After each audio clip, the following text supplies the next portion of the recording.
smash you with my club.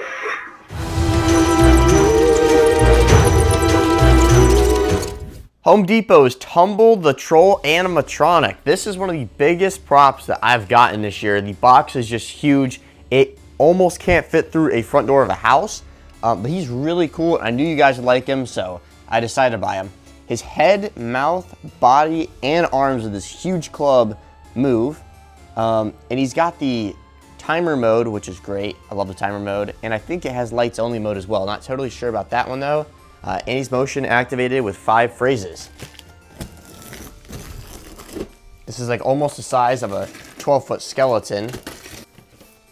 So let's see what's inside. After removing the cardboard, we got the clothing, and this is like a vinyl latex on his stomach, chest area.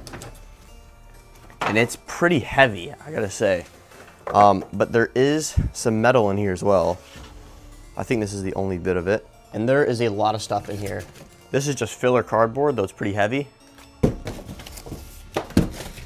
Let's check out his feet.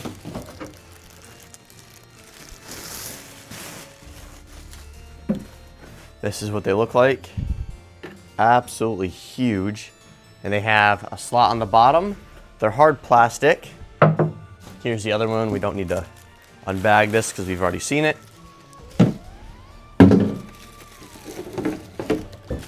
Here's one of the arms. This is holding partial of a stick. And there's some type of connector that clicks into here on this side as well. And it has an arrow to rotate something. But that is a big fork hook connector. I haven't seen any Velcro on this prop yet. Here is the club. That's what goes into the top of his hand. And the detail on this is crazy. Also hard plastic. And that connector looks really weird. I don't know what is going on here. I think there's a hand inside of this. This hand is a little different. Looks like the exact same mold almost as the one down here.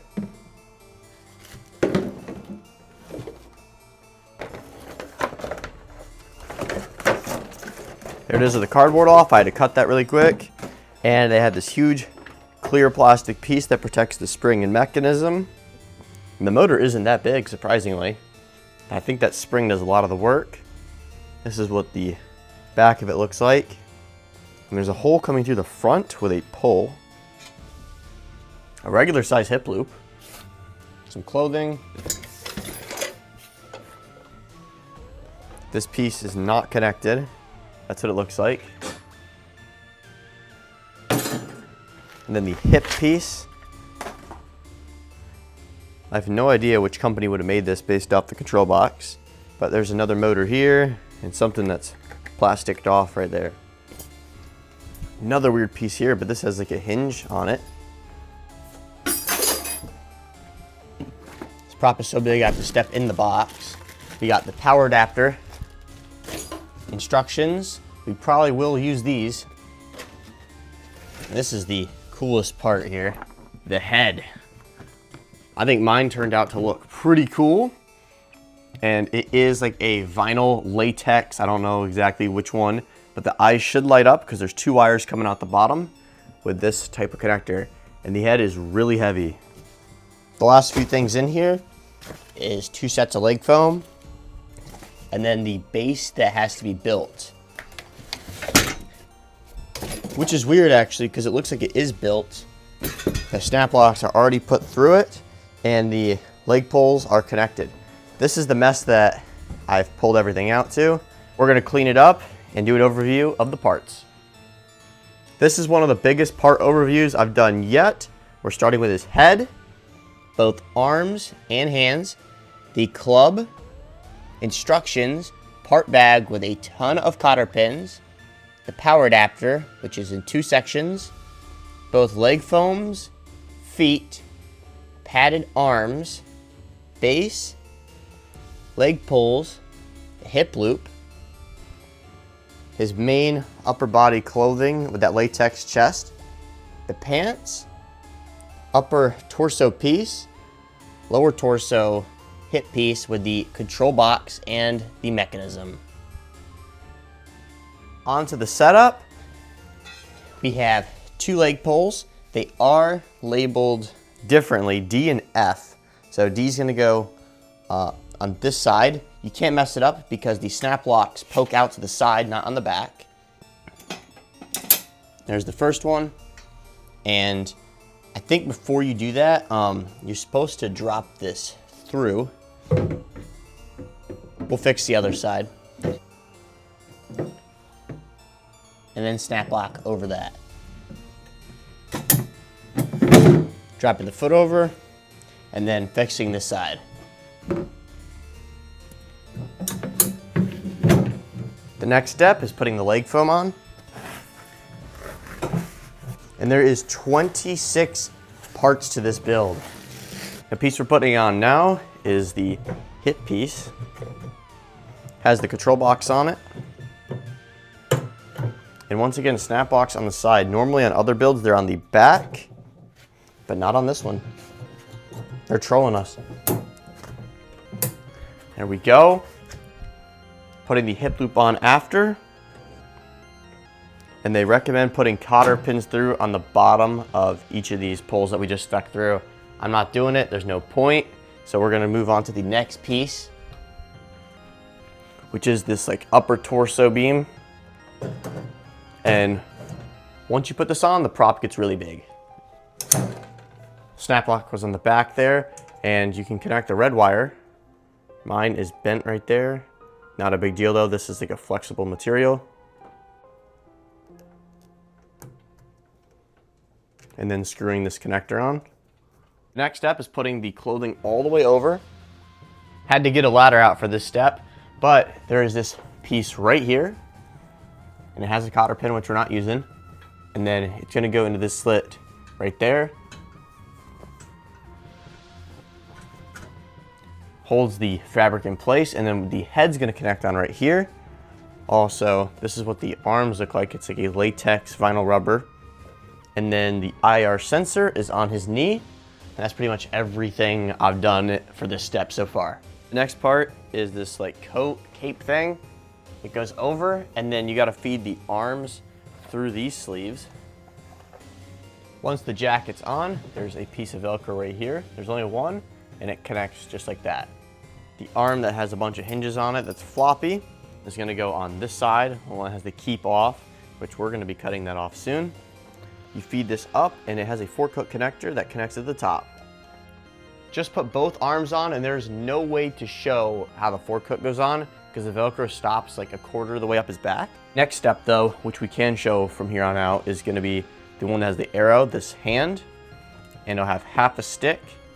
That's gonna go right here, fork hooked on, and this is the first part that I actually recommend using the cotter pins on.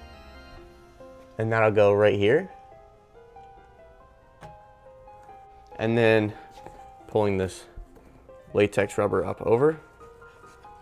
Before you connect the other arm, and it's the one that has this clear, not a clear, it's like half clear white piece. You want to slide that up into the existing arm. Once it's popped in, you want to twist it till it stops.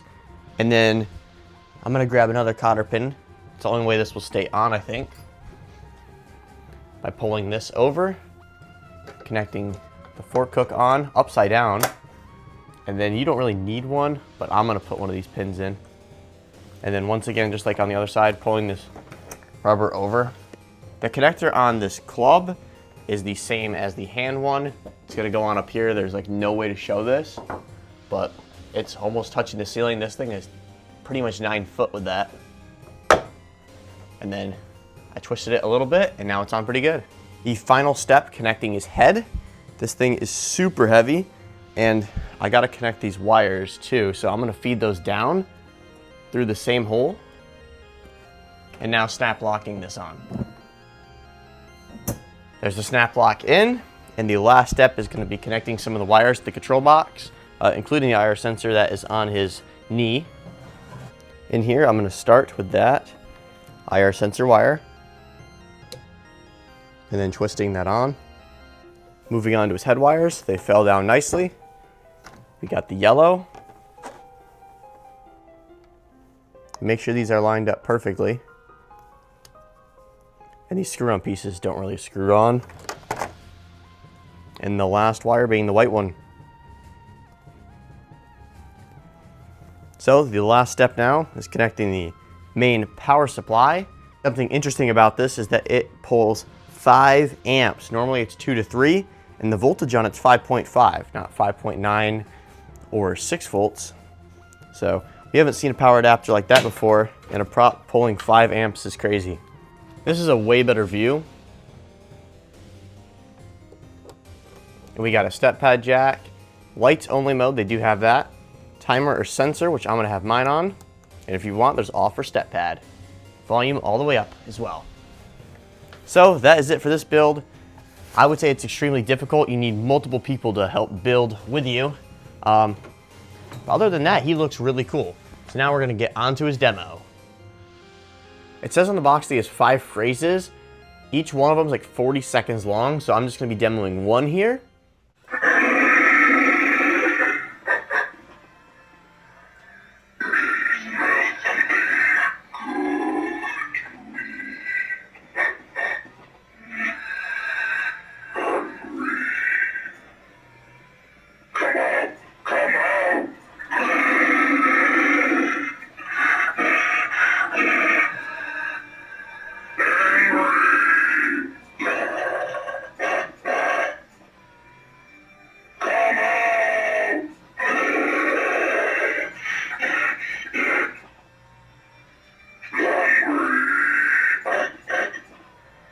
Overall, I like this prop. He is huge and intimidating, and the amount of latex on him is super cool. Mixed with the plastic, you can't tell what's plastic and what's latex on here. Like that bat's plastic, his stomach's latex.